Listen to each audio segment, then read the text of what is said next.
आप देख रहे हैं एनडीटीवी राजस्थान। मैं हूं आपके साथ मनीष शर्मा और चलिए चलते हैं आपको सीधा झुंझुनू, जहां पर मौजूद है उपराष्ट्रपति जगदीप धनखड़। संबोधित कर रहे हैं स्वच्छता ही सेवा पखवाड़ा कार्यक्रम के तहत। सुन लेते हैं क्या कह रहे हैं उपराष्ट्रपति।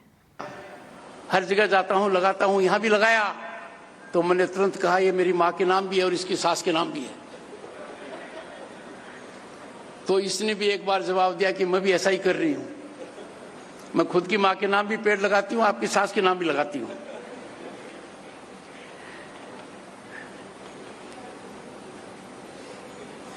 ये राष्ट्रीय अभियान की शुरुआत है, बहुत बड़े अभियान की शुरुआत है। स्वच्छता ही सेवा 2024, इसकी शुरुआत झुंझुनू की भूमि से हो रही है। पूरा देश अपने को आज देख रहा है। मैं मिट्टी को नमन करता हूं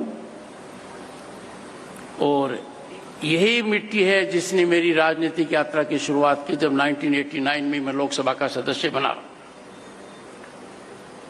मनोहर लाल जी, कितना अच्छा संयोग है, आज विश्वकर्मा पूजा भी हम मना रहे हैं।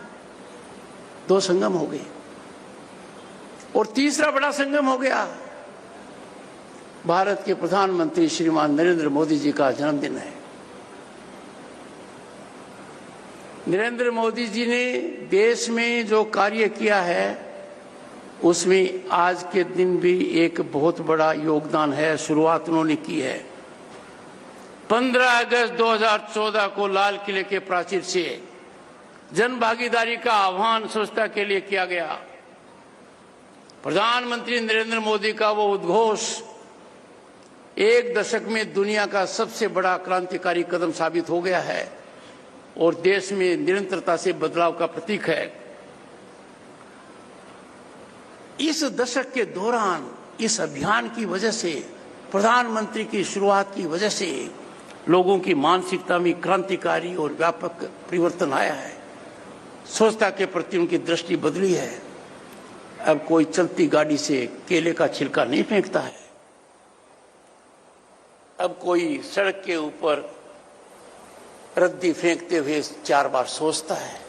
पहले ऐसा कभी नहीं था। स्वच्छता हमारे दैनिक शैली का अंग बन रही है और यह परिवर्तन हमें एक बहुत बड़ा आयाम भी देता है। महात्मा गांधी के उस महान सपने को मूर्त रूप दे रहे हैं। जिस कार्य की शुरुआत की गई वो सब साधुवाद के पात्र हैं। स्वच्छ भारत मिशन सरकारी कार्यक्रम नहीं है, सरकारी कार्यक्रम से बहुत आगे है। यह सम्मानजनक जीवन का, भारत के दुनिया में एक महकती हुई सुगंध फैले, उसका प्रतीक है, उसका स्रोत है। जो व्यवहार परिवर्तन के लिए आह्वान किया गया था उसके कई आयाम हो गए। सामाजिक हो गए, आर्थिक हो गए। परिवर्तन आर्थिक जगत में आ गया, सामाजिक व्यवहार में आ गया, हमारी दिनचर्या के अंदर काफी सुधार आ गया। स्वास्थ्य पर इसका सबसे ज्यादा असर पड़ा है।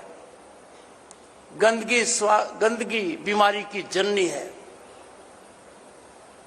जब गंदगी को हम दूर करते हैं और स्वास्थ्य की ओर बढ़ते हैं तभी वो सब ठीक होता है और यह स्वच्छता के माध्यम से ही होता है। ये देश में हो रहा है और इसका असर आम आदमी की आर्थिक व्यवस्था पर भी पड़ रहा है।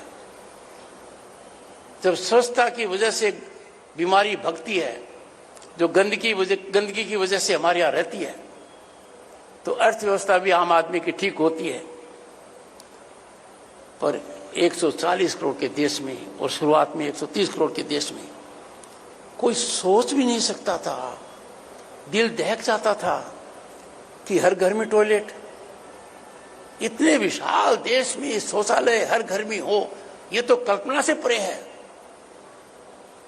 पर 15 अगस्त 2014 को प्रधानमंत्री जी ने ठान ली